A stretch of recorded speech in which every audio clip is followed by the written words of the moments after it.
As promised, this week we're doing a portrait that's mostly abstract with hints of realism. Let's go.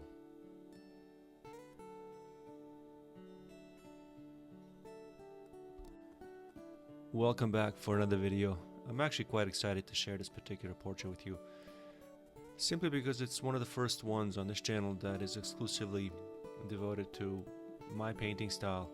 So it's not educational like the previous videos were. This particular video for this week will be kind of devoted to obviously the process, but more so about style in general. I'll be talking at length about that. The video is about 35 minutes, so I'll give you my take on finding style and how you can do that yourself. I've got 5 tips, if you want to call them, but there's also, I would say, a no-brainer tip that I'm including towards the end, so do try to stick around and yeah, let's get going. Most of my oil painting has textural qualities to it, large impasto strokes that define some of the characteristics of shapes. This particular work is no different, and unlike some of the earlier works on this channel, I'm using a medium.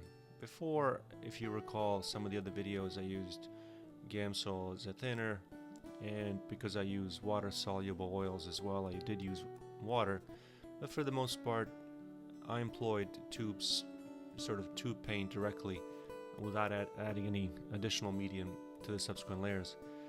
This particular portrait I am using a medium, and I'm not going to tell you what it is. I'm going to see how many of you can make a guess. I'll give you hints throughout this video what it may be, but needless to say, I've used it quite extensively here for this particular portrait. When I say that the video will be less educational than the previous ones, all I really mean is that I won't go through the intricacies of paint application, mark making, and some of the ways that I sort of treat color and arrange color. I have covered that extensively in my previous videos.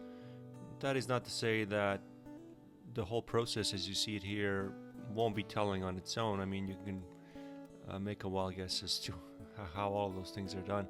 That's why I am including most of this particular portrait, which was done over a 2-day period. The reason this video is less about technical things on painting is that I want to try to devote this whole video to something I get asked quite a lot, and that is how to find an art style.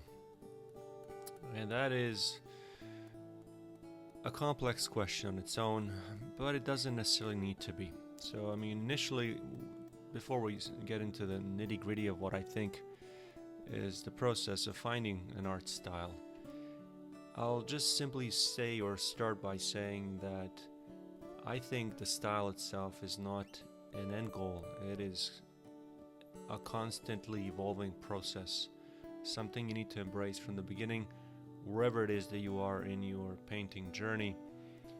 It's constantly evolving. It is not an end point where you go from point A to point B. Hey, I'm here, I've got my art style. It's constantly changing. So you'll find, if you study historical works, or if you've gone to school and studied some great masters from yesteryears, you'll see that their works changed quite extensively from their early years all the way to when they quote-unquote became really famous. Even someone who was extremely famous like Pablo Picasso, and who became extremely abstract in his expression, was relatively tight early on in his career with his paint applications, extremely representational works. So the style itself, as I said, in my opinion, is something that you need to embrace wherever it is that you find yourself in that process, in that journey.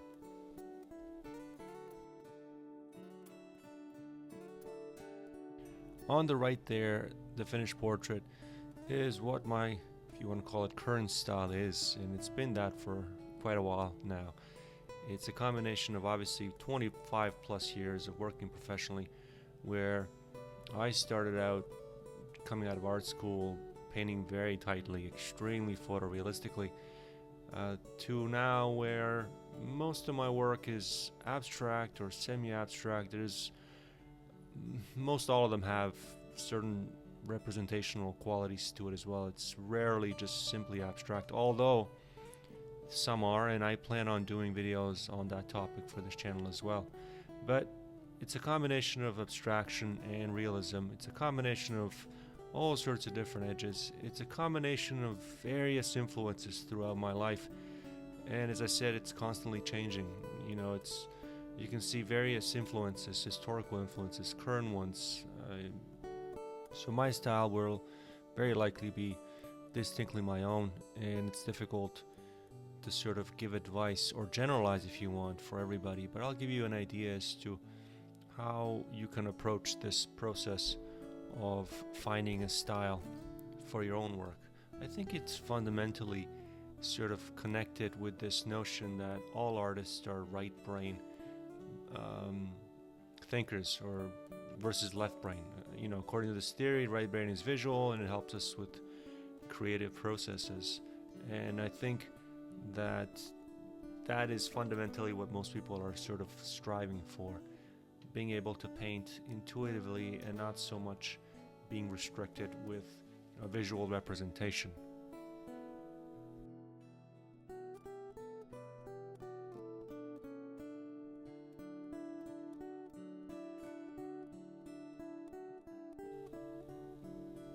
My first tip is to limit your tools and materials. There are too many options for a budding artist with regards to tools and materials, and subject matter, I should also say there, that can be very overwhelming. By narrowing down your tools and materials, you are somewhat forced to explore depths of each medium and technique.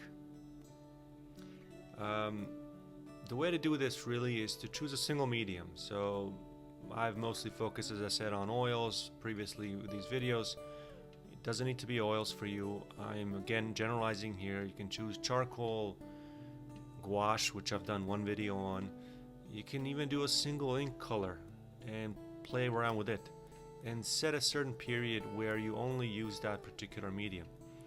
Or if you're using, as I said, acrylics, gouache, oils, all sorts of different things, you can limit your color palette to just 2-3 colors, employing a certain monochromatic scheme with only one accent color, as an example. I mean, certain artists, like a famous Swedish impressionist master, Anders Zorn, he only used really 3 colors throughout his career. He became known as someone that was able to capture life and mood with just Mars black, titanium white, yellow ochre, and cadmium red light. What this limitation encourages you to do is essentially innovate without constraints. And it often leads to happy accidents from my own sort of experience. It leads to certain breakthroughs in technique and style where it's relatively unexpected. You saw me earlier in this video using a squeegee. It's again one of those tools that I've used for quite some time for mark making. It's employed simply to sort of deconstruct what I've already done or to make interesting marks on the canvas. So you as an artist might find love for bold textures like I, for example, have, maybe not. Or you can try to use unconventional tools like a palette knife maybe, or for example the tool that I'm using here, which is a sponge. No, it's not. It's a squeegee brush. I apologize. It's a squeegee brush and I use it on virtually all of my works. It's there to create interesting marks and to create distinct notes of color that have their own independent color intensity and shape.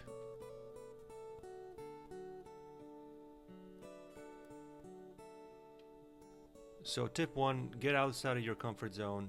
Use larger brushes if you have a habit of using small ones, or if you use large ones, start using smaller ones. use unconventional tools, limit the amount of tools that you're using, limit the amount of color that you're using, and embrace the happy surprises with the process.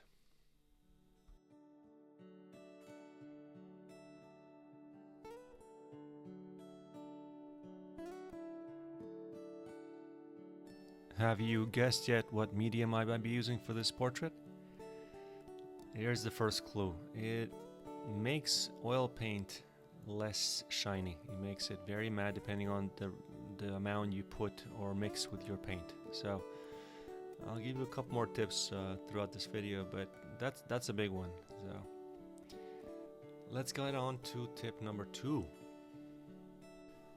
My second tip for trying to find your art style is to create art inspired by non-visual stimuli. And the reason this works is that a non-visual inspiration encourages you to think beyond literal representation, and it taps into personal interpretation, really. What often results is a more emotionally resonant and unique outcome. So for this particular portrait, I'm actually working from a previous sketch that I did from months ago. I obviously have a visual representation to go off of here. However, most all of this portrait, except for her face, really was done intuitively. She did have a red dress on, not this particular color. I even changed that. The background has been intuitively applied. I am mindful of the note-10 structure. I put out a video a few weeks back on that subject, so if you're interested, I'll put it down below in the link so you can watch it. So I'm mindful of the composition, I'm mindful of the structure, but these marks with this large squeegee brush are put in intuitively. So I do have visual stimuli I'm working off of. However, most of this portrait was done. Just be cognizant of edges, color, how everything plays off of one another, and the overall flow. How might one paint from a non-visual representation? Well, there's a few different ways you can approach this. One would be to be inspired by a song, for example. So you paint to the rhythm or the melody and the mood, for example, that the song sort of instills in you or sort of has an effect on you. So if you take a soothing ballad as an example, it might inspire certain style of work, flowy lines, while an upbeat song might lead to more jagged shapes and vibrant colors. You never know. Another way is to write down an emotional memory or story and then try to interpret it visually without worrying about realism. Again, focusing on color, shapes, mark making, things like that. Or another way, thirdly, you can use a sensory experience, like a smell. Or, for example, this portrait was initially inspired by her red dress. That was the component that inspired the overall mood of this particular portrait that I'm painting.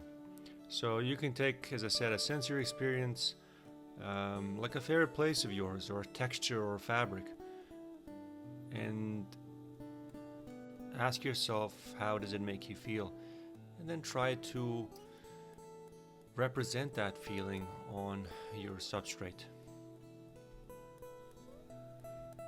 The outcome of this non-visual representation of painting, you'll find, is that your work or your style becomes like a synthesis of your internal stimuli and sometimes external ones as well. Like in my case, I am working off of a reference from an earlier sketch, and this makes it deeply personal and distinct. So working from a non-visual representation has a tendency to inspire certain deep-seated emotions that are distinctly your own, and then when you factor that in with all of the other components of strong painting, like the tools that you use, the limited palette that we already talked about, and all the other things, your history, where you were brought up, how you were brought up, your culture, everything else will have a tendency to sort of define you as an artist or create a style that's distinctly our own.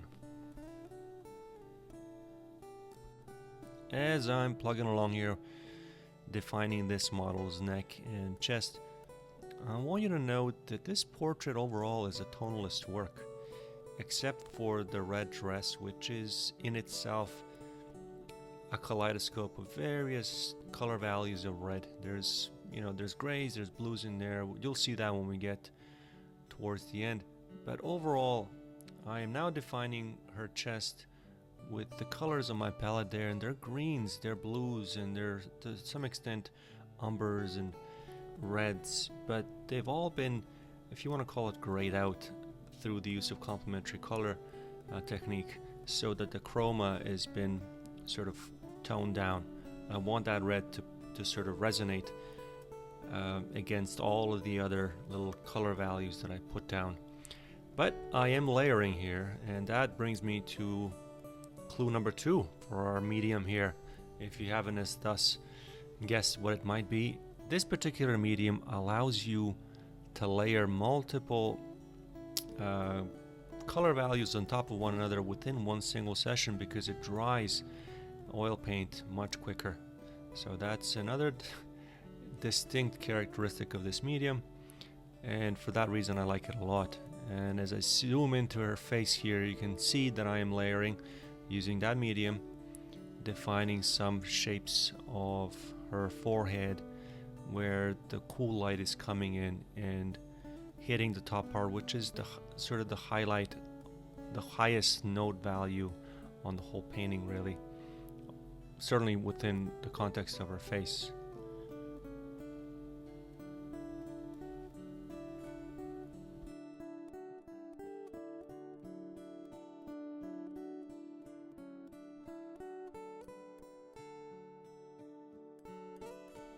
As I'm zoomed in here on her face and I am applying these little small dabs of color on it, this particular style of paint application color is really definitive of my style. And you can see here on her chest that I just spoke of, there's various mosaics of color that have been applied and define her chest that from a distance read as one succinct color, but they're various hues of yellows, blues, reds, purples, and so on and so forth. And this is very definitive of my style now and how I approach color application. Now, that doesn't necessarily mean that I do the exact same thing all over the painting. I will, and you will see this in a moment, for the background I will lay down flat color to complement this more, if you want to call it, in tune or precise paint application. So there's always a balance, and again, that's part of strong painting, strong preparation, and again, my style. That's essentially how I've done it and continue to do it.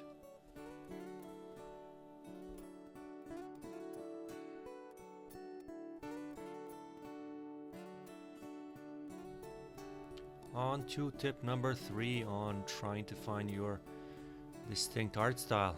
This particular exercise teaches you about composition, color harmony, and technique while forcing you to think outside the box.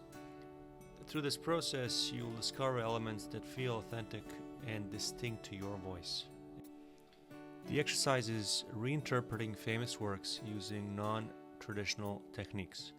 So we talked about already in tip number 1, using limited tools and materials. This is an extension of that, and it's furthermore an extension of something you may have gone through in art school, where you were copying old master paintings, trying to mimic their style. This particular exercise requires you to do the exact same thing, but non-traditional techniques and tools are used.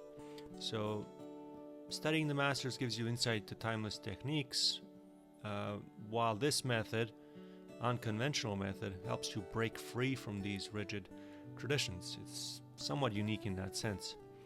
How to do this? So take a painting like, let's say, Van Gogh's Starry Night, and recreate it using a squeegee, for example, like I use quite often, or a palette knife. Don't use brushes, or use a sponge, for example. use abstract methods to try to reinterpret Van Gogh's color palette or how he may have approached composition. You can even go a step further by combining two or more styles and creating a sort of like your own interpretation of this impressionistic piece. I mean, it doesn't need to be this piece. If you're not a big fan of his work, you can go for like a more Renaissance portrait or Baroque piece or even a landscape. You may discover elements that feel authentic to your voice through this process as you're applying these sort of strokes of color, in a way retraining your brain, especially if you're used to using certain more traditional tools. Now you've got a palette knife in your hand for the first time or second time. Your brain is thinking, what is going on here? So you might find these, happy surprises in the way the color flows on the canvas and how it sort of resonates with you and your overall feel for the piece.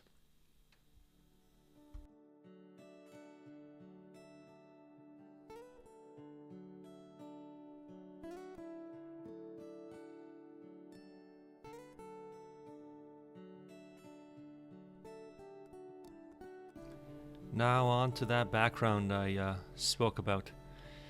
I know that the overall design of this piece, the note-10 structure, the composition has the negative space, the background being high key, being relatively light, whereas her head is the highlight with her hair being the darkest values of the painting. I want that background to be relatively uniform, both in mark making. In this case I'm using a small palette knife in various colors. It appears maybe on the screen that it's one color. You'll see when we get up close for the final reveal, it's multitude of different strokes of color. I want that background to be relatively uniform and flat. I don't want it to compete with the main subject matter. Now on to our tip number 4 on finding your artistic style. This one is relatively unique, and I think it's important to address, and that is document and reflect on your artistic process. Reflection allows you to identify patterns and preferences in your work that you may not notice in the moment when you're working. I have to admit that I'm not the best at this particular tip in documenting and keeping tabs of my style and progression and digression. Essentially how it works is that you keep a journal or a sketchbook. I do have a sketchbook. I don't use it as often as I should, but it's specifically for reflecting on your art.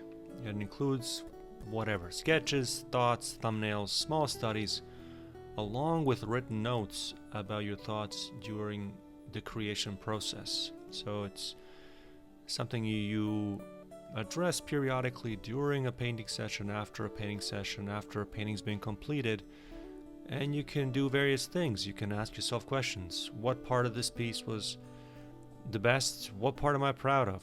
Which techniques were enjoyable? Which ones were frustrating? And so on and so forth.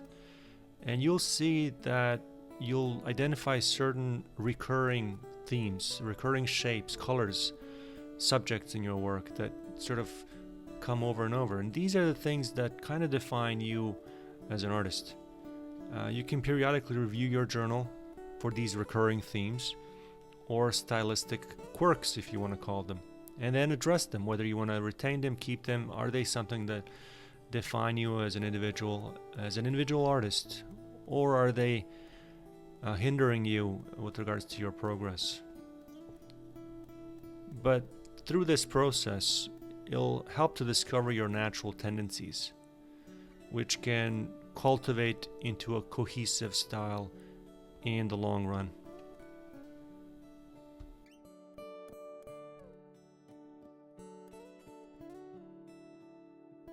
If I may speak a bit about my own style, or the current style that I employ, it can be defined in a number of different ways. I think the best way is that I construct and deconstruct. So as I said, or as you've noticed, my work is largely representational with a massive abstract twist to it, if you want. So what I do is I define a shape, I draw something relatively closely, and then I might destroy it by, I don't know, dragging edges, dragging a squeegee brush over it, and then redefining that form again, and then destructing it again, and so on and so forth.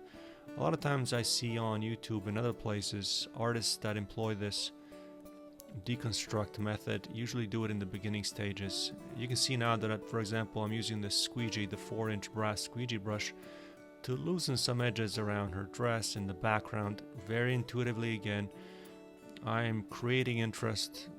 I am deconstructing some of those elements in the background. Even in the foreground, her dress is relatively complete, but I'm dragging some of those edges around to sort of lose the edges, if you want to call it. So my style is exactly that. I define a form, and then I lose a form, and then I redefine it again if I so choose. As I said, a lot of times I see artists just sort of start off from an abstract shape and then go into representational sort of rendition or final top coat, meaning there's 2 steps in their painting journey. Mine is maybe 10 or 15 steps. I define something and then lose it and define it again and lose it, and so on and so forth. There's no rule to my process. It's always evolving, always changing, just like the style, as I said. But as you can see here, I'm applying using a larger palette knife that background. This particular value, the color value there in the background, the white was changed because it was too stark and too cold. I don't know if I showed it in this video, but sometimes that happens. In fact, it happens quite often. Now on to our 5th tip on finding your art style, and this is related to what I spoke about earlier about tradition and cultural influences and how you were brought up and so on and so forth. This particular tip requires you to study artists across different periods and cultures.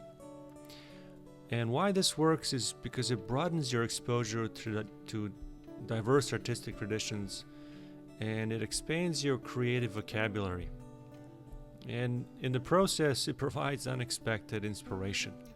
So for example, myself, I am influenced by various cultures and traditions and artistic movements throughout history. Some maybe surprisingly so. One of them is Japanese sumie art, which is traditional ink wash painting, or even their minimalistic wabi-sabi art, and so on and so forth. But the reason this is so effective at defining your own style potentially in the future is that it fuses a certain diverse influences, both from your own history and experiences, with cultures and art movements that are distinct and unique in their own way and different from what you're used to, thus gelling or molding those two into your own sort of distinct art style.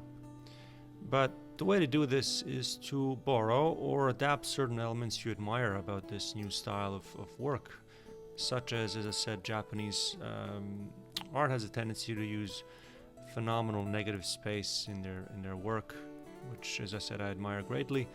Or you can admire storytelling of Mexican murals or Aboriginal dot paintings and so on and so forth. You can play around with that and see what resonates with your own sort of style. Document everything as per our tip number 4, and you'll see that your style will evolve as a fusion of diverse influences, making it distinctly your own, which will be grounded in a rich artistic heritage that's a combination of your own upbringing and all these different influences. Each of the strategies that I've discussed in this video, the 5 tips, are grounded in experimentation and introspection. So they aim to help artists discover not just what they can create through visual stimuli, but how they can express themselves, more importantly, in ways that we discuss that feel really authentic and unique to themselves. And this brings me to my bonus tip that I promised at the beginning of this video, and it's probably the hardest one to sort of follow, and that has to do with patience. It's usually the simplest one and the most correct one. How to find an art style is just to be patient. It is a process that you have to enjoy, and initially you'll start putting down marks when you first start out, and you won't like it, some you'll like, but you gotta enjoy the whole process. So be patient. Eventually you'll stick to something that will be cohesive and to your liking, and then over time you'll find that it doesn't work with you anymore, and you'll discover new things, but you've got to enjoy the process and just be patient. It'll come over time. Now that I'm finishing up this painting, you'll notice that her face will be much more completed. It will have much more polished look in a few minutes here, in a few seconds really, because I've spent a great deal of time on it thereafter. So this is the next day that I'm showing you right here, right now. I'm putting in final details. I wanted to add some interest in the background to the side of her head, but you can see her face is very much polished. As I said, I wanted it to sort of pop out. From this perspective, you may not see it, but there's a lot of small little cues of color that define the shape of her face, the lips, the nose, the red cheeks. But everything else is relatively abstract. Even the flowers that were on her dress, they just read as blobs of yellow, red, a bit of green, and so on and so forth. Everything is relatively abstract, just how I like it. It indicates shape, but overall the whole piece came out quite powerful, I think. As I put these last notes of color on her hair, which by the way were not there at all in reference, it was just interest really that I'm adding, textural interest with that special medium that I talked about. That brings me to my last tip. Hopefully at this point you've probably guessed what it is, but maybe some of you haven't. The last tip for this particular medium, and it's a big one as well, it's that it enhances the workability and versatility. Whereas a lot of the other mediums, they do, increased flow rate, increased drying time, and so on and so forth. This particular medium can be modified with various other mixed media materials like pigments, charcoals, even sand. It offers certain opportunities for mixed media experimentation, which I hope to get into with some of the videos in the future. As I'm putting in these last little details, my signature, which I scratch into bottom left, let's see how this portrait came out.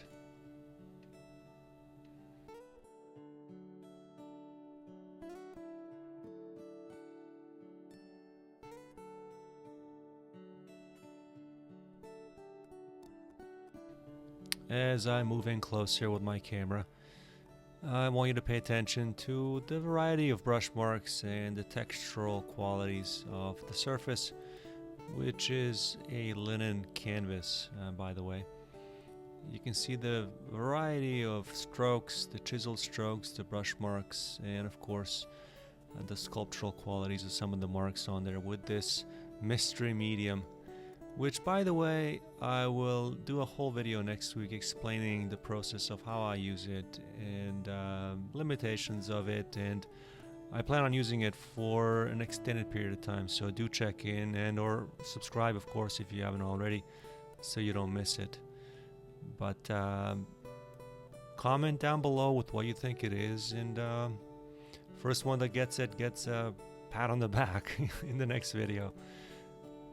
But you can see the textural qualities in her shirt as well. When I pan like this, you can clearly see the abstract qualities of any one section of this painting. It's just something that I enjoy a lot and defines me with my style.